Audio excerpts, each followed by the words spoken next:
आचार्य भक्त शिरोमणि मानतुंग मुनि महाराज भगवान के स्तुति और भक्ति करते हुए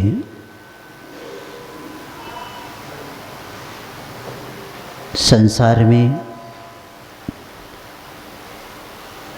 जब भी कर्म का उदय आता है तो उस कर्म के उदय में जो विघ्न आते हैं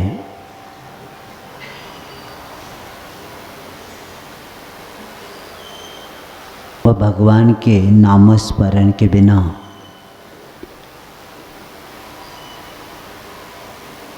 वे विघ्न नहीं टल पाते, क्योंकि हम संसारी हैं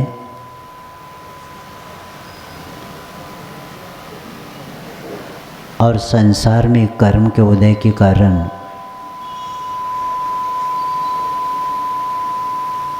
ये कार्य होता रहता है। लेकिन जिन्होंने अपने कर्मों के ऊपर विजय प्राप्त किया, ऐसी आत्मा की आराधना किए बिना हमारे संसार के दुखों को दूर करने का इसके बिना दूसरा कोई साधन नहीं है। इसलिए आचार्य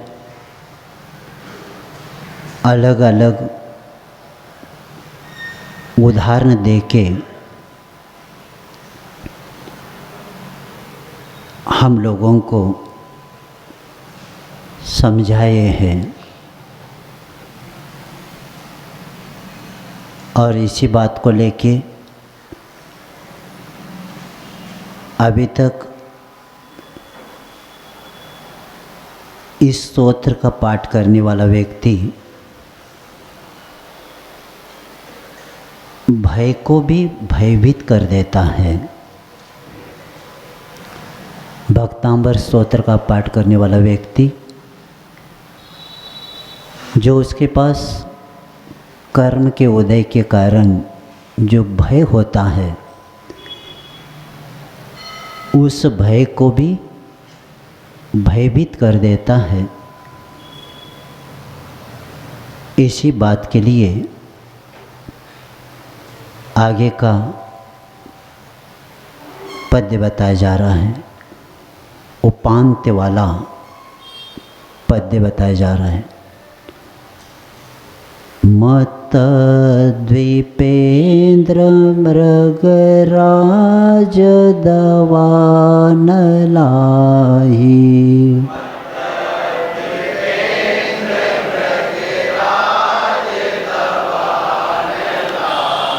संग्राम वारिधि महोदर बंदनोथम,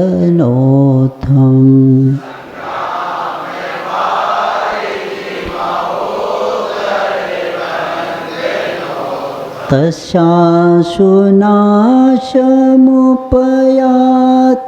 भयं भीएव,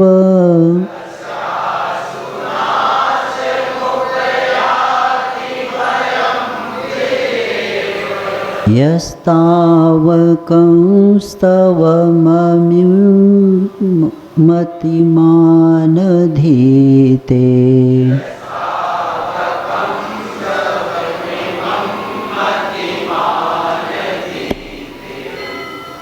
आचार्य मानतुंग मुनि महाराज ठीक है।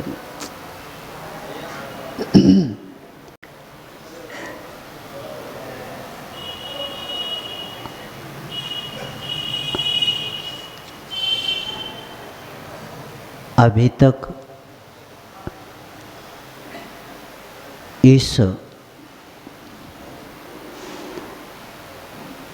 भक्तांबर पाठ में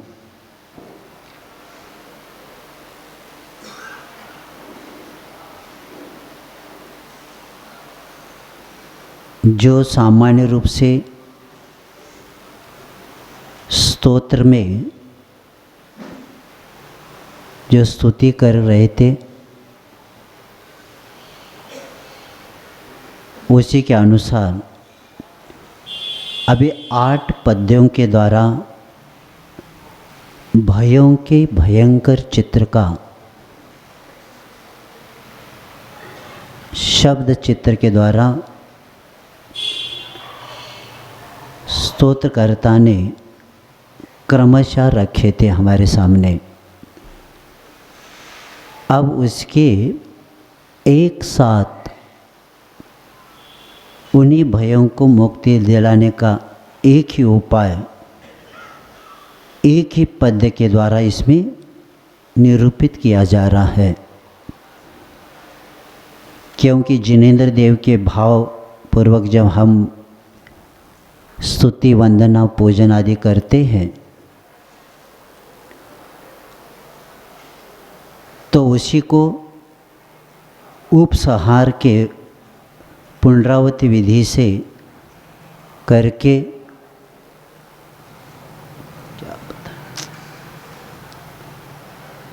इसमें क्रमशः दर्शाया जा रहा है।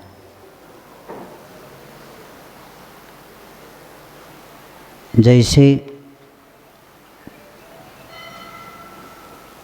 आचार्य कहते हैं, यह मतिमान जो बुद्धिमान प्रज्ञावान व्यक्ति आपके स्तोत्र को पढ़ता है,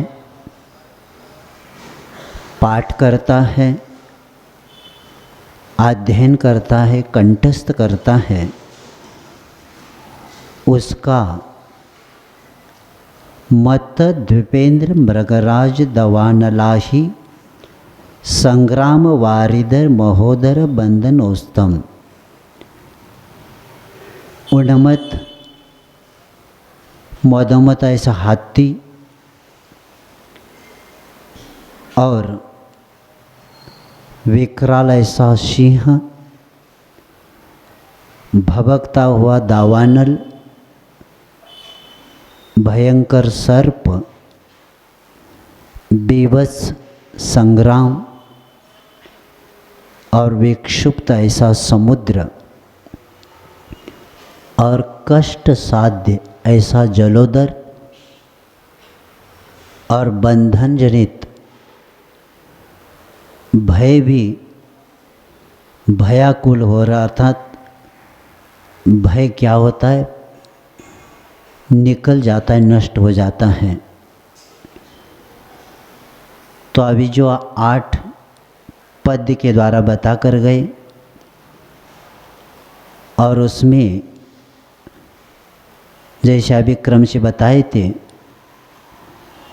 कि वह मत वाले हाथी का विकराल प्राणियों का भय, सिंहादिक जैसे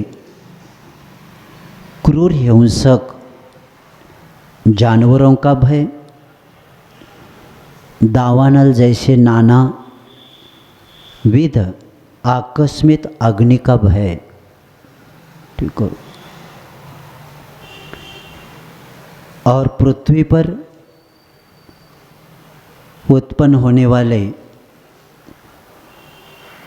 जिनके दाढ़ों में विष रहता है,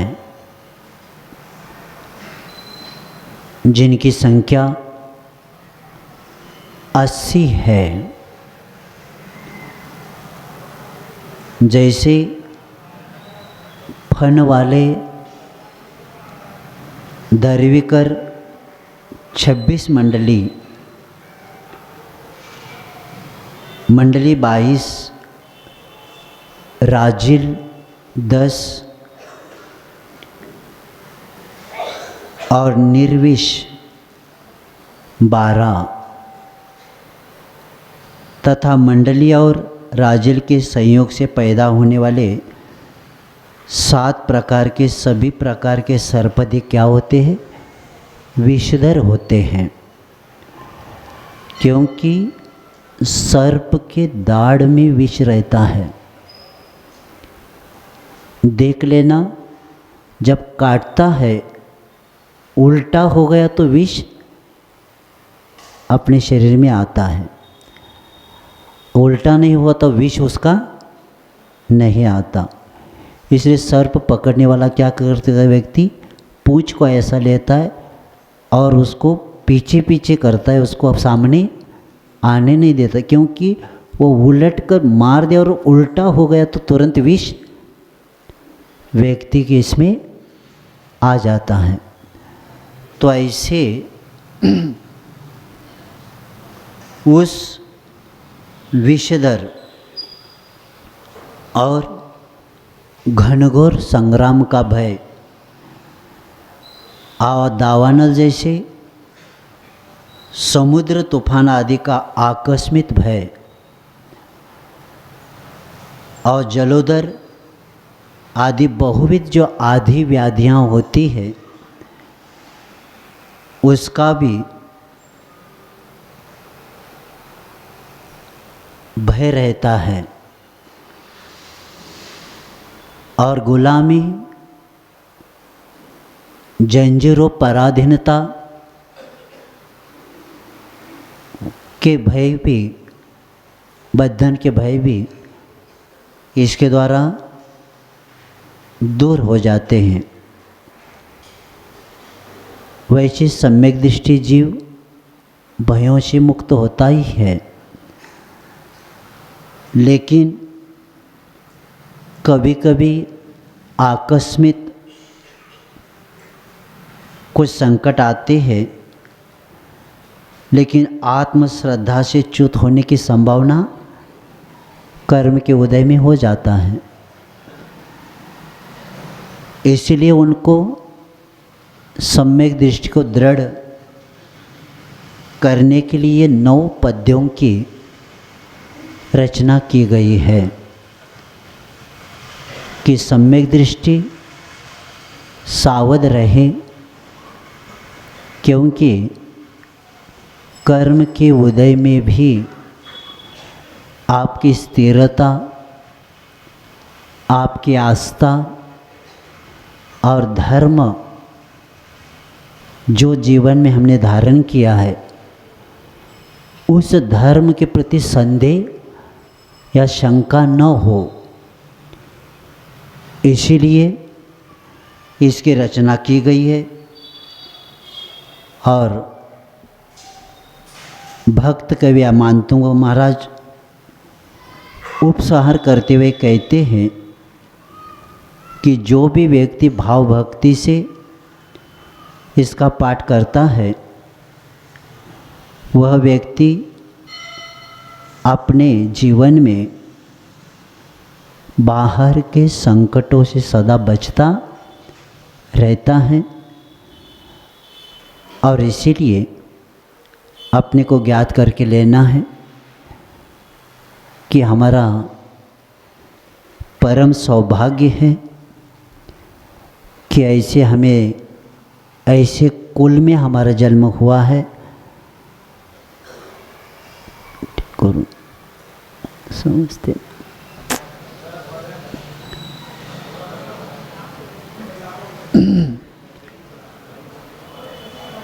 तो हमें उस भाव में ऐसा जन्म हुआ है कि ऐसा धर्म और उस धर्म को विकसित करने के योग्य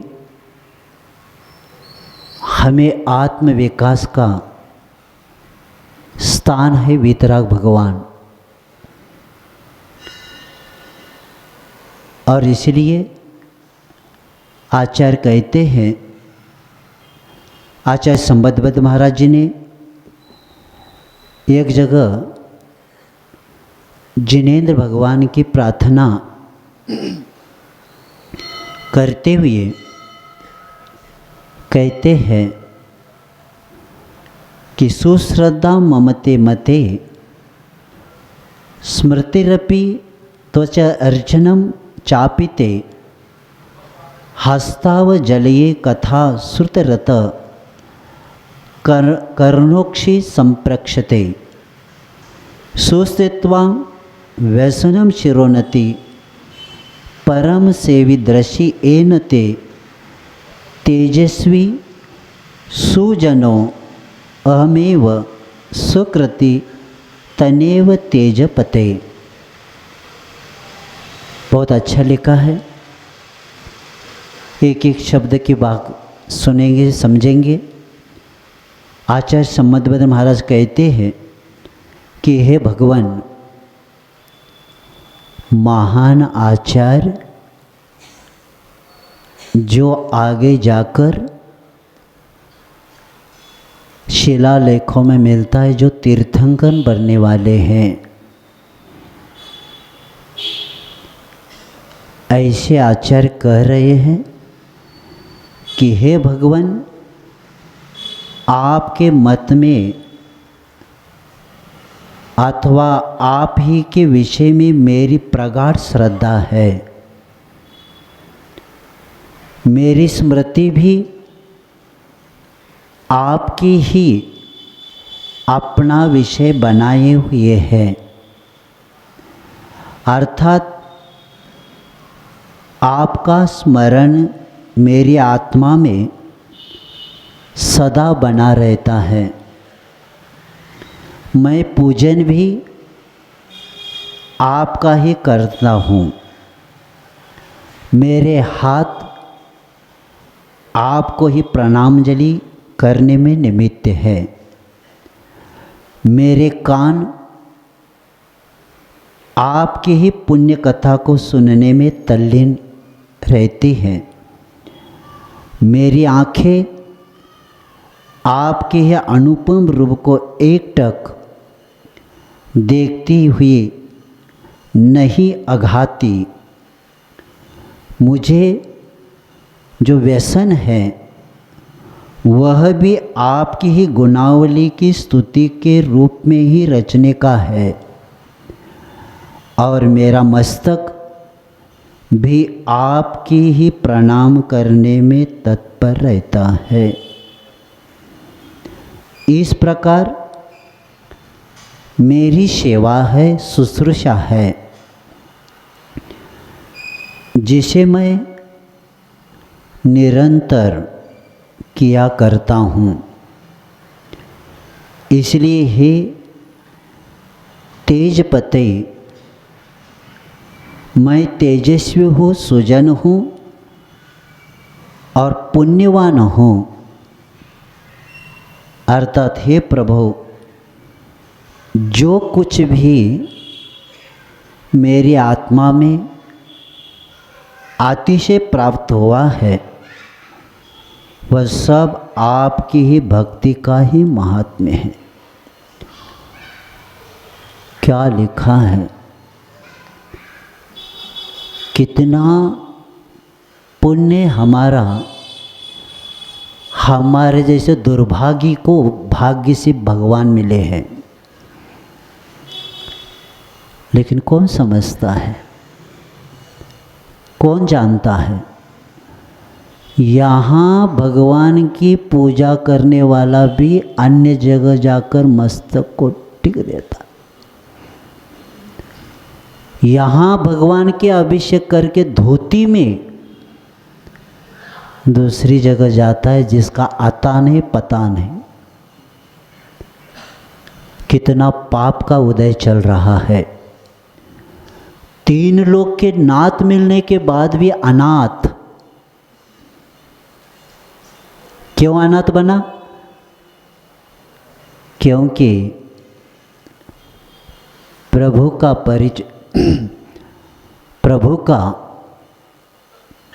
परिचय अभी भी प्राप्त नहीं किया। इसलिए सावधान हो जाना। आप लोगों का पुण्य है, आचार्य विद्यासागर जी ने आपके पास मुझे भेजा है। लेकिन पाप का उदय अभी भी कई लोगों का चल रहा है। कल एक व्यक्ति बता रहा था मुझे, महाराज आपके भक्तांबर का क्लास, एक गांव का ना, एक 2-3 गांव का नाम बताए, वहाँ के लोग कह रहे हैं क्या प्रवचन सुना हमने। एक दूसरे को दिया जा रहा है मोबाइल पर और कहते सुनो। बाहर के लोग सुन सुन के मिथ्यात्व का त्याग कर रहे हैं, लेकिन आपका कौन से पाप का उदय चल रहा है मुझे पता नहीं, कि अभी भी सत्य को नहीं समझ पाए। दुर्भाग्य है, क्योंकि आचार्यों ने कहा है सुनने के बाद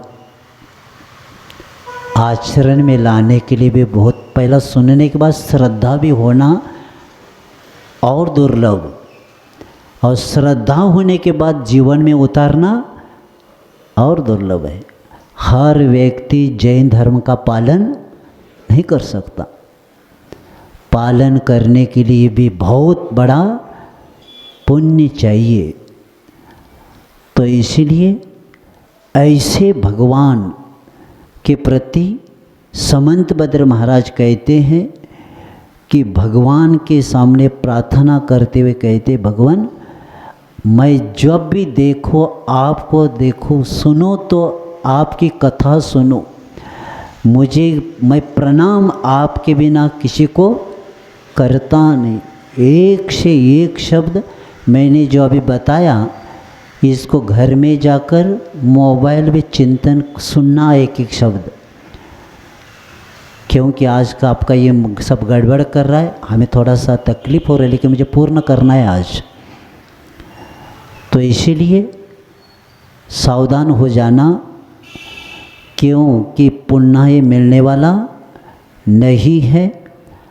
और इसीलिए ऐसे भगवान के हम श्रावकों का पुण्य है कि ऐसे भगवान के अभिषेक करके और ऐसे 3 लोक के नाथ को स्पर्श करने का पुण्य मिला है श्रावक को। जो गणधर भी तरसते हैं, गणधर भी समवशरण में क्या नहीं कर सकते, भगवान को छू नहीं सकते, लेकिन आप लोगों का पुण्य है कि ऐसे 3 लोक के नाथ को स्पर्श करने का, अभिषेक करने का सौभाग्य मिला है। और ऐसे भगवान के अभिषेक शांति धारा करके गंधोदक लेने का भी पुण्य मिल रहा है आपको। गंधोदक कहने से मैं स्मरण में आया, 2 दिन बताने की भाव कर रहा था, अभी स्मरण में आया कि गंधोदक का कितना विनय, महान आचार्य भी कितना विनय करते। मैं 1993 का एक संस्मरण बता रहा हूँ आपको। गुरु महाराज के सामने मैं बैठा था, इतने में, क्योंकि कुछ पाठ कर रहे थे गुरु महाराज, इतने में एक श्रावक गंधोदक लेके आ गए। तो आचार्य महाराज जी का पाठ होने के बाद, कायस्वर करने के बाद, तो उस व्यक्ति ने आचार्य महाराज के सामने वह गंधोदक सामने किया और आचार्य जी ने ऐसा किया, शांतिनाथ भगवान जी का शांति धारा करके ये गंधोदक लाया हूँ। आचार्य महाराज जी ने पहला अनामिका और ये मध्यमा पानी में ये करके ले लिया। लेते लेते एक बूंद नीचे गिर गई थी तख्त के ऊपर। वो लेने के बाद आचार्य महाराज ने जहाँ एक बूंद गिरी थी, छोटी सी मैंने देखा था, उसको हाथ से ले लिया, बाहर जाकर वृक्ष के पास पानी से धो लिया और मुझसे पानी ले लिया उस व्यक्ति से, और एक बार जिस तख्त पर एक बार निकाले थे और एक बार क्या किया, पानी लेके और उसको अच्छे से ले लिया और जाकर धो लिया। इसको कहते हैं विनय। और ये ज्ञानी का विषय है, अज्ञानी का नहीं है।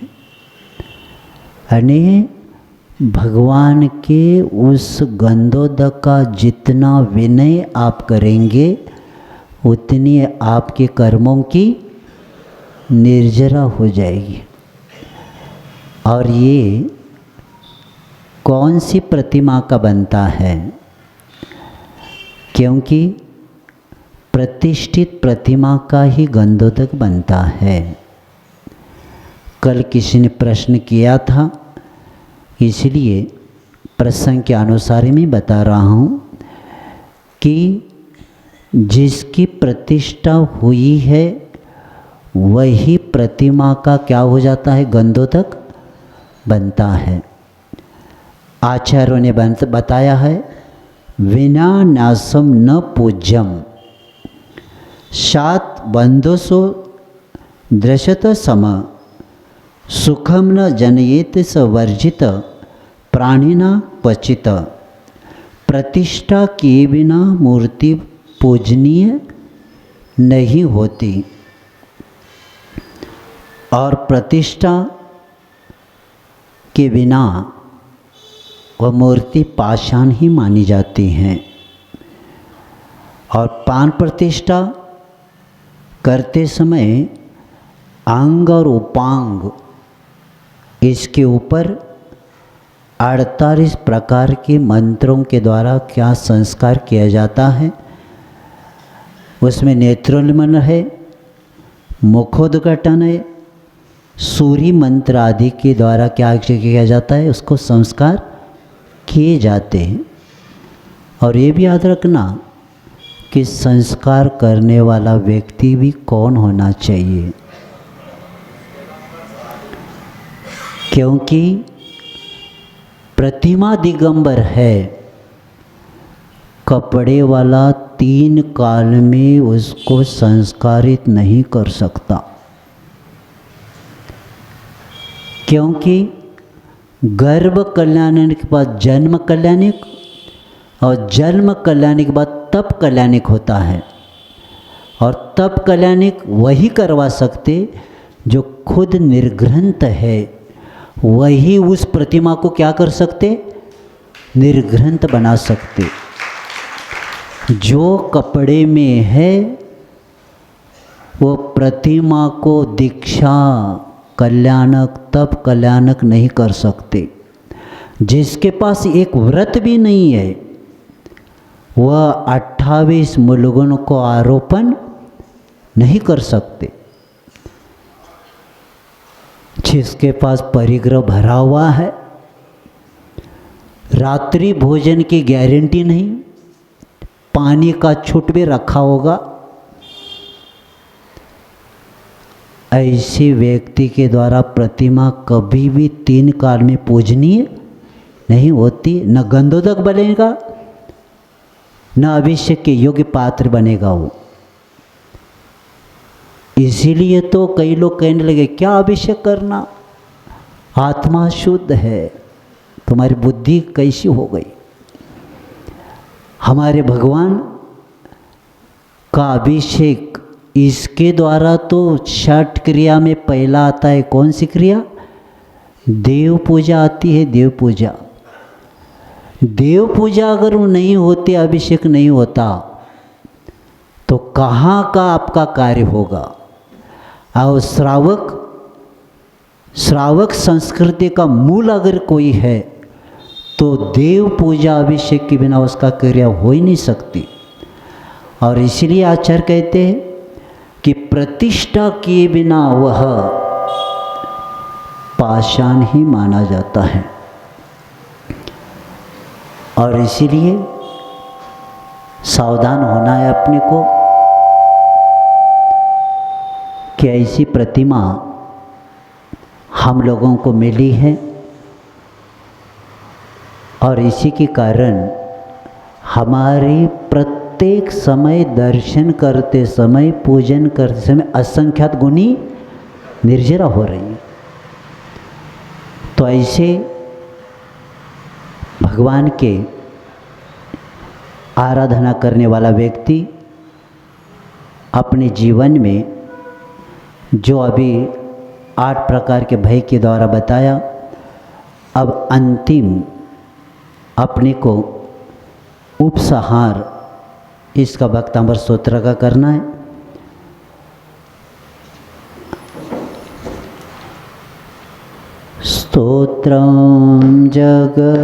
स्तोत्रं सृजं तव जिनेन्द्र गुणैर्निबद्धाम्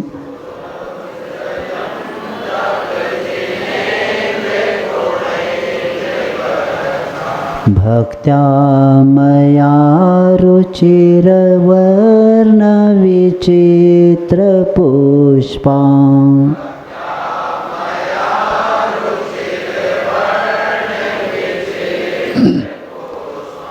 धत्ते जनोऽकण्ठवतामजस्रम्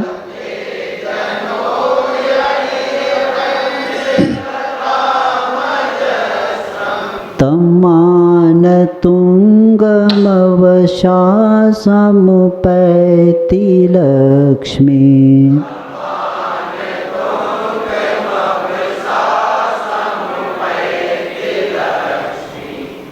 आचार्य मानतुंग मुनि महाराज भगवान के सामने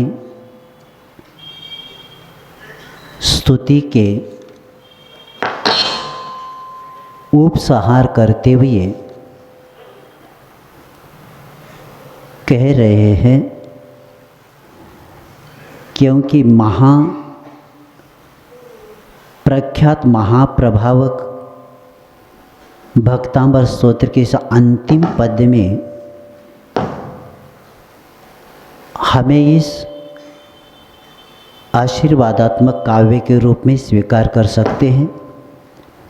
जैसे आप लोग भक्ति पूजा पाठ आदि करते की जो परंपरा है, तो इस परंपरा में आवाहन, स्थापन, सन्निधिकरण पूर्वक ही पूजा अर्चना होती है।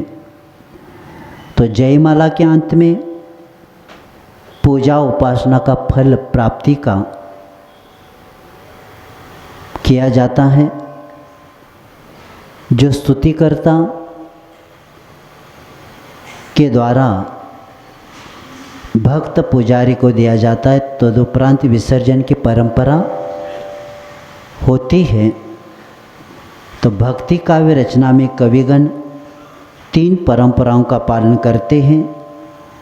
आद्य छंदों में मंगलाचरण, मध्य में स्तवन और अंतिम छंद में उपसंहार करके काव्य की पूर्णता स्तोत्र की होती है। तो यहाँ संपूर्ण भक्तांबर स्तोत्र के पाठ करने के उपरांत लौकिक या और अलौकिक विभूति की प्राप्ति होती है, वे भी दिग्दर्शन यहाँ किया जा रहा है। तो आचार्य कहते हैं कि हे भगवान, इस विश्व में, इस संसार में जो पुरुष भक्तिपूर्वक मेरे द्वारा आपके जो गुणे यानी प्रसाद माधुर्य ओज से गुणों से युक्त ऐसी जो निबद्धाम रचना की गई है, रुचिर वर्ण विचित्र पुष्पाम, वह रचना कैसी की गई है? रुचिरा ने सुंदर मनोज्ञ मनोहर ऐसे वर्ण रंग वाले विचित्र यानी विविध प्रकार के सुंदर ऐसे पुष्पों के द्वारा स्तोत्र सृजनम अने यह भक्तांबर स्तोत्र रूपी माला को जिन्होंने अजस्र अने सदा सर्वदा हमेशा कंठगताम धत्ते कंठस्थ करता है, गले में धारण करता है, पहनता है, तम उस मान तुंगम अवशा लक्ष्मी सुमपेति आणि उस प्रतिष्ठा प्राप्त स्वाभिमानी सम्मान से समुन्नत पुरुष को महाप्रभाव के स्तोत्र विवश होकर मोक्ष लक्ष्मी क्या कर देते हो, प्राप्त कर देते हैं। तो ये बात बताते हुए आचार्य कहते हैं इसमें एक शब्द आया है मान तुंग। तो जो अंतिम चरण में मानतुंग शब्द आया है उसका अर्थ ये होता है कि मान जिसका तुंग वह मानतुंग, यानी विश्व में जिसका सम्मान ऊंचा हो, उन्नत हो, प्रचंड हो, वही व्यक्ति क्या है, मानतुंग है। तो इस बात को बताते हुए आचार्य इस भक्तांबर स्तोत्र में कहते कि मैं भक्तिपूर्वक आपके गुण रूपी धागे में अनेक अक्षर रूपी रंग बेरंगी मैंने पुष्प पिरो दिए हैं और इस स्तोत्र रूपी माला मैंने गुंथी है। जैसे पुष्पमाला से सम्मानित पुरुष शोभा रूपी लक्ष्मी के द्वारा वरा जाता है अर्थात शोभित होता है, वैसे स्तोत्र रूपी माला को कंठहार बनाने वाला मानतुंग यानी गौरव से उन्नत भक्त, मानतुंग यानी क्या होता है, गौरव से उन्नत ऐसा भक्त, अर्थात उन्नत कौन होता है, जहाँ कहीं भी अपना माथा न टेकने वाला, कहीं पर भी माथा नहीं टेकता। इसीलिए होता है वह व्यक्ति ऐसा कौन होता है, आपका प्रतिष्ठित भक्त, आपका प्रतिष्ठित सेवक। प्रतिष्ठित क्यों बताया, क्योंकि प्रतिष्ठित प्रतिमा की वंदना करने वाला व्यक्ति ही प्रतिष्ठित भक्त होता है। जिस प्रतिमा का प्रतिष्ठा नहीं होती उसकी वंदना करने वाला अप्रतिष्ठित ही रहेगा। क्यों रहेगा, क्योंकि प्रतिष्ठित प्रतिमा ही सामने वालों को क्या बनाती थी, प्रतिष्ठित भक्त बना देती है और इसीलिए तो कर्मों की निर्जरा बनती है। एक भी कल्याणक, पांचों कल्याणक हुए बिना प्रतिमा प्रतिष्ठित नहीं होती। इसीलिए सावधान हो जाना, आप लोग किसकी किसकी वंदना करते हैं, जिसका एक भी कल्याणक नहीं हुआ। कपड़े वालों का कल्याणक नहीं होता कौन कौन से देव घर में रखे हैं आप। इसीलिए प्रतिष्ठित पहला आपको बनना है, और इसीलिए दुखी है आप। जब तक आपके देव का निर्णय नहीं होगा तब तक आप सुखी नहीं होते। और आपकी जो मान्यता है कि ये देते हैं वो देते हैं, ये सब भूल जाओ। क्योंकि आचार्य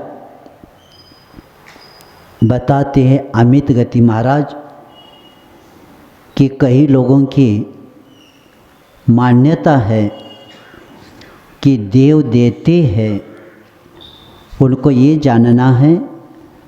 अमित गति आचार्य कहते हैं सुखस्य दुःखस्य न कोपि दाता परो ददाति सुख कुबुद्धिरेषा अहम करोमि तो व्यथाभिमान स्वकर्म सूत्र ग्रथितो ही लोक। सुख दुख का कोई दाता और हरता कोई भी नहीं है, दूसरा कुछ भी कोई देता नहीं।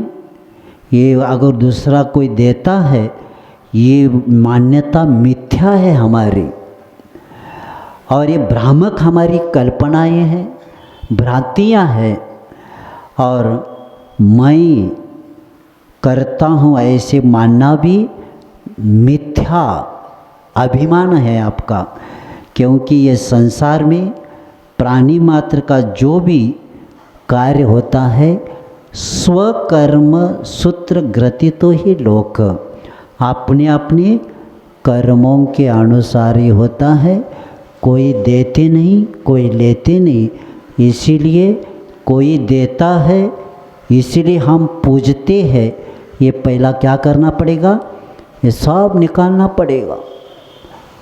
और इसका त्याग जब तक नहीं होता तब तक कर्म निर्जरा के पात्र आप नहीं बन सकते। कितने चातुर्मास हुए और कितने चातुर्मास करेंगे और करवाएंगे, क्या जरूरत है चातुर्मास की। इतने चातुर्मास हुए, अभी भी क्या क्या हो रहा है समाज में, कौन बताएगा। इसीलिए गुरु महाराज जी ने मुझे कहा था कि मैं चातुर्मास उसको समझता हूँ, अगर चातुर्मास में 4-5 लोग मिथ्यात्व को त्याग के तो सबसे बड़ी प्रभावना मानता हूँ। ये तुम्हारी भीड़, ये तुम्हारा डिजिटल, मैं बताना चाहता हूँ अभी तक पीछे क्या लगा है मैंने अभी तक नहीं देखा। कल परसों किसी ने यहाँ का कुछ कार्यक्रम का जब मोबाइल में दिखाया कार्यक्रम का, तब मैंने देखा पीछे क्या लगाया।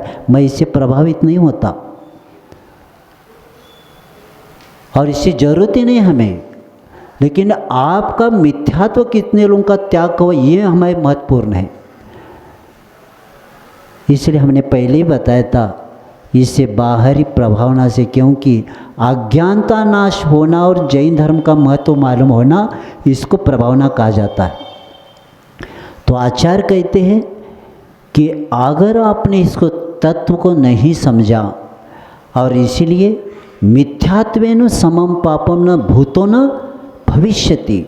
संसार में आचार्य कहते हैं मिथ्यात्व के समान पाप संसार में 5 पापों से बड़ा पाप कौन सा है। ये हिंसा, झूठ, चोरी, कुशील, परिग्रह, ये तो पाप है। लेकिन पाप का बाप कौन है, मिथ्यात्व है। और आचार्य कहते हैं, एक जगह श्लोक आया है, मैं भूल रहा हूँ, तो एक जगह श्लोक आया है कि उस श्लोक में बताया है, हाँ देखो, वरम हुताशेन पातो वरम कष्टेन च सर्पिनो विशेष भक्षणम श्रेष्ठ मिथ्यात्वेन न जीवितम। आचार्य कहते हैं कि अग्नि में जलना, जल के मरना अच्छा, गले में सर्प डाल के मर जाना अच्छा, विष खाना अच्छा, लेकिन मिथ्यात्व करके जीना अच्छा नहीं। क्यों बताया? एक बार अग्नि में गिरेंगे तो एक भव जाएगा, विष पिएंगे तो एक भव जाएगा, सर्प गले में डालने से सर्प काटेगा तो एक भव जाएगा, लेकिन मिथ्यात्व करने से अनंत काल संसार बढ़ेगा, कौन संभाले? इसीलिए आचार्य कहते हैं, शांति सागर महाराज जी ने कहा, सम्यक दर्शन प्राप्त केल्याशिवाय आत्म्याचं कल्याण होत नाही बाबांनो। क्या कहा? सम्यक दर्शन प्राप्त किए बिना आत्मा का कल्याण नहीं होता। मिथ्यात्व को छोड़ो, और मिथ्यात्व छोड़े बिना जैनत्व आपको नहीं आ सकता। इसीलिए हमें इस तत्व को समझना है, क्योंकि जब गीता में भी बताया जा रहा है, न कर्तृत्व लोकस्य सृजति प्रभु, क्योंकि गीता में भी और अपने स्वामी कार्तिक की उपेक्षा में कई लोगों की मान्यता है कि देवी देवता देते हैं तो आचार्य पूछते हैं, न ही कोई दे दे लक्ष्मी, न कोई जीवस को न दे ओ यारम अवयारम कमम पिपी सुभाशुभम कुनदी भक्ति पूज्य मानो व्यंतर देवो दे दी यदि लक्ष्मी तो किम धर्म की हृदय एवं चिंते संदिष्टि। आचार्य कहते हैं कि कोई धन संपत्ति देता है, कोई उपकार करता है, तो आपकार और उपकार ये अपने शुभ अशुभ कर्मों का फल है। भक्ति करने से व्यंतर देवी देवता अगर धन संपत्ति देते हैं तो आचार्य कहते हैं धर्म करने की क्या ज़रूरत है? उन्हीं के पास बैठो ना, दुकान भी नहीं खोलना, खेत में जाकर बीज का विपणन नहीं करना, क्या ज़रूरत है? सब देने वाले वो है। बीज बोए बिना फसल नहीं आती, और जड़ के बिना वृक्ष का विकास नहीं होता, नींव के बिना हवेली खड़ी नहीं होती, उसी तरह धर्म के बिना सुख नहीं मिल सकता। और इसीलिए प्रतिष्ठित श्रावक बनना है और श्राविक आपको बनना है। जब तक मिथ्यात्व का त्याग नहीं होता, क्योंकि आचार्य कहते हैं कि मिथ्यात्व का त्याग करने वाला व्यक्ति ही उसके विचार, उसका विवेक और उसकी बुद्धि काम करती है। और जिसके पास मिथ्यात्व होता है उसके विचार, बुद्धि, विवेक उल्टा ही चलता है, निर्णय सही नहीं ले सकता। तो इसीलिए आचार्य कहते हैं इसका त्याग होना ज़रूरी है। और कई लोगों की जो मान्यता है कुल देवता को लेके, इसके लिए साल में एक बार मिथ्यात्व करते हैं वो लोग। यानी 16 किलो दूध था या 10 किलो दूध था, सुरक्षा किया और एक नमक की डली डाल दिया, तो क्या हुआ? दूध फट गया। मैंने 16 किलो क्यों कहा, 10 किलो क्यों कहा? 16 करण की पूजा करते हैं, 10 लक्षण की पूजा करते हैं, इधर करते हैं और एक नमक की डली डाल देते, मिथ्या करके सब फट गया। क्या किया तुमने? जब 3 लोग के ऊपर विश्वास नहीं, क्योंकि जो व्यक्ति अपने आत्मविश्वास नहीं करता तो अपने कर्तव्य पर भी विश्वास नहीं कर सकता, क्योंकि आत्मविश्वास नहीं है अभी भी। क्या? ये सच्चे देव है, सच्चे गुरु है, सच्चे शास्त्र। जब यहाँ नाटक करते हैं मंदिर जी में, अन्यथा शरणम नास्ति त्वमेव शरणम मम तस्मात् कारुण्य भावेन रक्ष रक्ष जिनेश्वर। इधर ऐसे कहता है और दूसरी जगह जाता है। हमने सुना था मुनिश्री सुधा सागर जी का उदाहरण कहीं बताया था महाराज जी ने कि नाव में लोग बैठे हैं और बैठने के बाद नाव बीच में गई, तूफान उठ गया, तो सबने, नाविक ने कहा बचना मुश्किल है, अपने अपने आराध्य का नाम ले लेना। तो उसमें जो व्यक्ति जैन बैठा था, पहला सोमवार से शनिवार रोज एक देव जाता है, एक देव का नाम लिया और लगा आएंगे, तो आए नहीं, तो दूसरी देव का नाम लिया। ऐसे करते करते एक भी कोई है ही नहीं विश्वास। लेकिन जो जिनेंद्र भगवान का भक्त होता है, वह सिर्फ जिनेंद्र भगवान को स्मरण करते ही सब संकट दूर हो जाते। इसीलिए जिस पर विश्वास नहीं उस पर क्यों विश्वास रख रहे? जिस पर विश्वास रखना चाहिए उसका स्थान आपका नहीं बना है। और इसीलिए हमें जिनेंद्र भगवान के, और मैं बताना चाहता हूँ जैसे समंतबद्ध महाराज जी का बताया कि भगवान मेरा मस्तक कहीं पर आपके बिना नहीं झुकता, ऐसे समंतबद्ध महाराज जी का रत्नकण श्रावकाचार अपने को शुरू करना है। मैं बताना चाहता हूँ, आचार्य महाराज कह रहे थे एक महान आचार्य की कृति अपने को पढ़ने को मिल रहा है,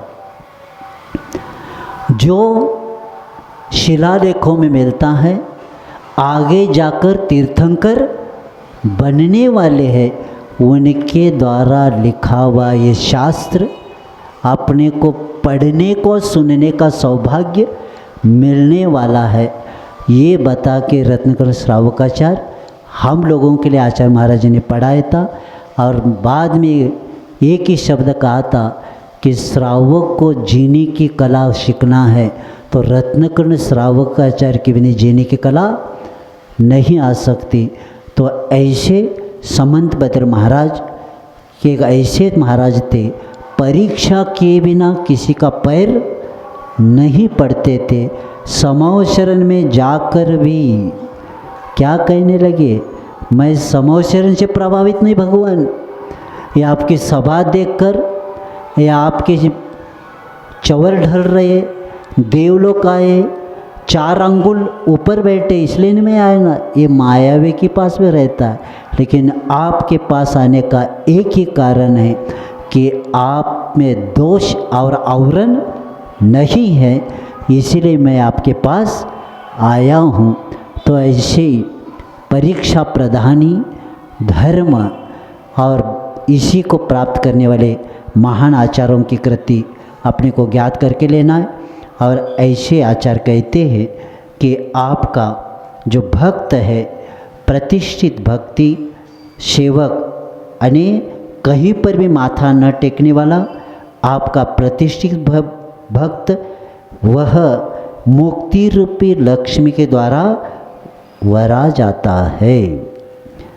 और इसलिए एक विषय में और एक स्मरण में ला रहा हूँ, देख भी रहा हूँ, लेकिन आपका पुण्य हो तो हो जाएगा। हाँ, हो गया। अब मन में प्रश्न आएगा, महाराज अभी तक हम पूजते थे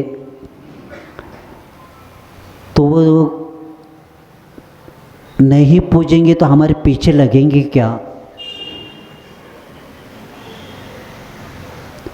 उनको भी काम नहीं और तुमको भी काम नहीं।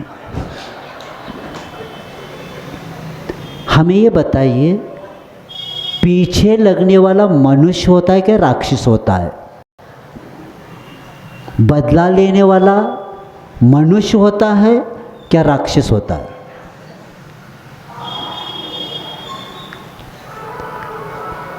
हम अभी छोड़ेंगे तो हमारा क्या होगा। इसी के पीछे हमारी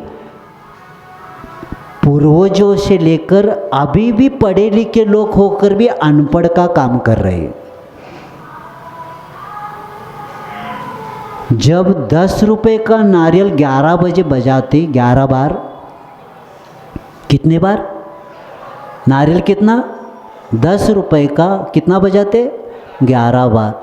अब 10 रुपए के मूल्य है जिसका, उसको तो बजा रहे हैं, लेकिन अमूल्य धर्म को क्यों नहीं बजा रहे आप।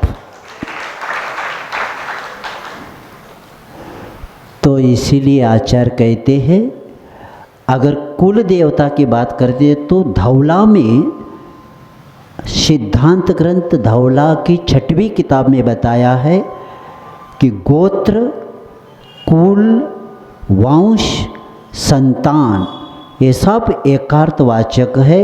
और जैनागम में किसी भी कुल देवता का स्वरूप का वर्णन नहीं किया है।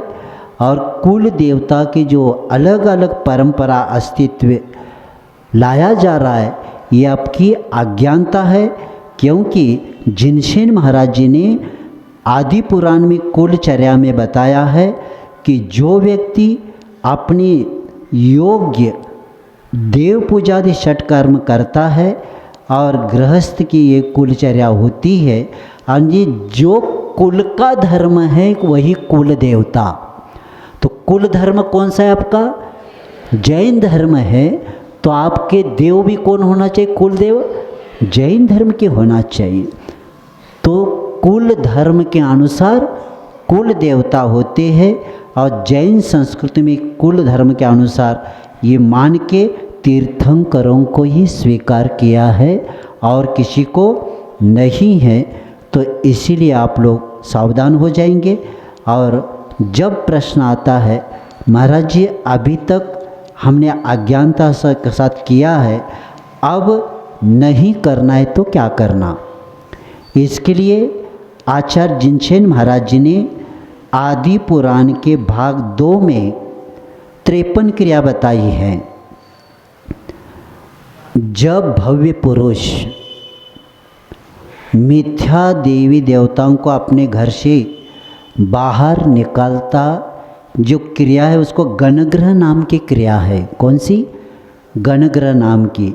उस वक्त वह व्यक्ति उन देवी देवताओं को कहता है कि मैंने अज्ञान के साथ अभी तक आपकी आदरपूर्वक पूजा की है, अब मैं वीतराग भगवान की मैं पूजा करता हूँ, आप क्रोध नहीं करना। और मैं आपको अन्यत्र जगह छोड़ रहा हूँ, आप अपनी इच्छा अनुसार अन्य जगह जाना। ऐसे करके उस क्या कहा है, उसको विसर्जित करने को कहा है। क्योंकि बाकी की प्रतिमाओं का विसर्जन होता है, लेकिन दिगंबर जैन अमणाय में प्रतिमा का विसर्जन नहीं होता। शांति सागर महाराज जी बैलगाड़ी भर भर के क्या किया, मिथ्या देवों को निकाला। तो वहाँ के एक व्यक्ति ने अन्य समाज का पूछा, हमारे देव को ऐसा क्यों किया जा रहा है। तो वो व्यक्ति महाराज के पास आया मंदिर जी में, और उन्होंने कहा हमारे देवों को विसर्जन क्यों किया जा रहा है, हमें ये बताइए। आप गणपति आदि बिठाते हैं तो विसर्जन करते क्या नहीं, हाँ करते। तो जैनों के एक नियम है, जब तक गुरु नहीं आते तब तक वो देव रखते हैं, गुरु आने के बाद विसर्जित करते हैं। ऐसे बताकर शांति सागर महाराज ने उत्तर दिया। और मैं बताना चाहता हूँ कि मिथ्यात्व का नाश अगर इस प्रारंभ किया है तो शांति सागर महाराज जी ने। इसीलिए दक्षिण में शुद्धि बोलते समय मन शुद्धि, वचन शुद्धि, काय शुद्धि, आहार जल शुद्ध है। महाराज मिथ्यात्व का त्याग है, सम्यक दर्शन को प्राप्त किया है, आहार ग्रहण कीजिए।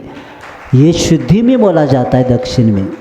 इतना महाराज जी ने काम किया है, इसलिए आप लोग अगर डर लगता है तो मेरे पास लाना, मैं विसर्जित कर देता हूँ। क्योंकि कई लोगों को चिंता लगती, महाराज ने तो घर छोड़ा है, हमें घर बार संभालना है, तो इसको कुछ करेंगे तो कौन पकड़ेगा तो क्या करेंगे। तो ये चिंता नहीं करना, आप मेरे पास ला के रहना, एकांत में मैं किसी को बताऊंगा नहीं। हाँ, सब ला के रखना, मैं और वो है, मैं अधिवेशन लूँगा और जो करना है मैं कार्य करूँगा, लेकिन आपको सुखी रहना है मिथ्यात्व छोड़ के। भय, आशा, स्नेह और लोभ, ये 4 मिथ्यात्व के कारण हैं। और आपको अगर तो ये इसको पूर्ण करता हूँ, समय आपका हो रहा है, तो ऐसे संसार से मुक्त वो हो जाता है और भक्ति मुक्ति दात्री बन जाती है। इसीलिए भक्त लौकिक पारलौकिक प्रतिष्ठा के साथ अंततः पूर्ण आत्म विकास को प्राप्त होके कहाँ पहुँच जाते, सिद्ध बन जाते हैं। ऐसे करके आचार्य मानतुंग मुनि महाराज जी का ये भक्तांबर स्तोत्र आज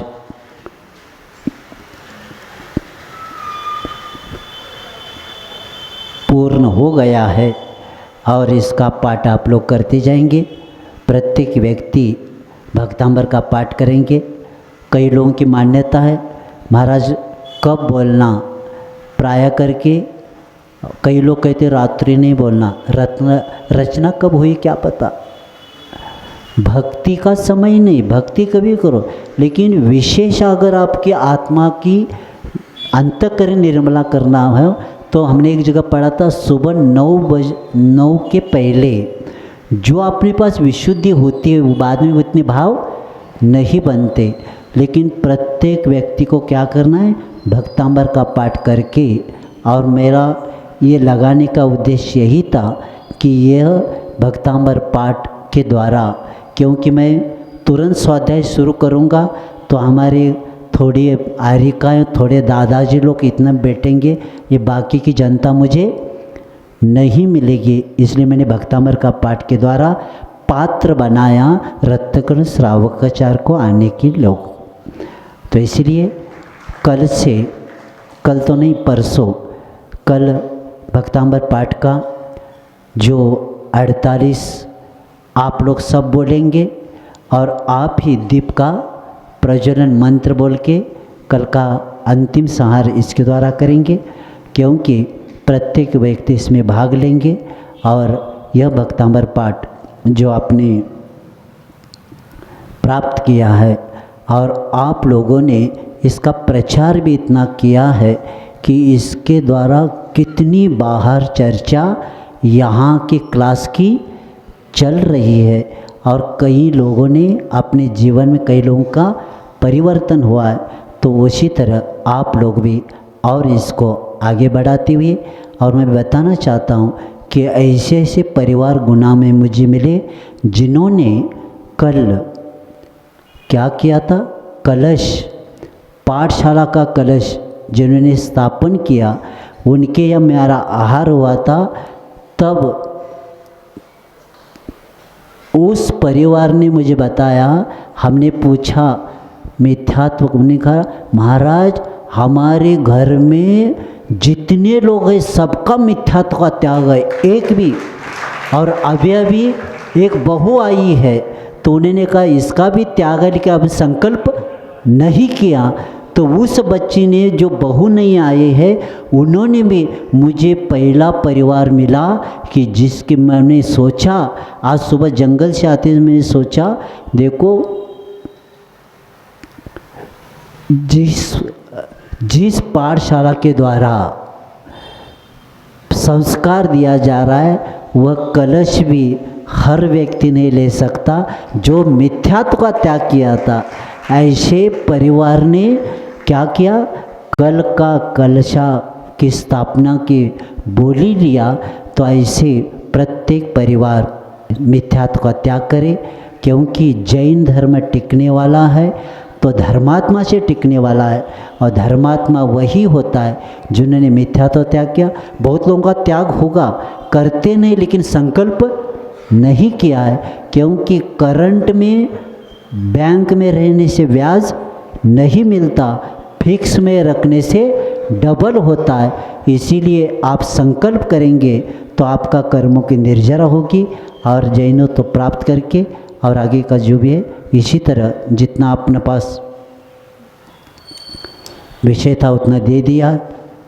लेकिन इसका प्रत्येक व्यक्ति क्या करेंगे कि दीप से दीप जलना चाहिए सम्यक्त वर्धिनी का। कौन सा? सम्यक की वर्धिनी हो जाए तो इसी के द्वारा जिन शासन की प्रवान हो सकती है। अहिंसा परम धर्म की।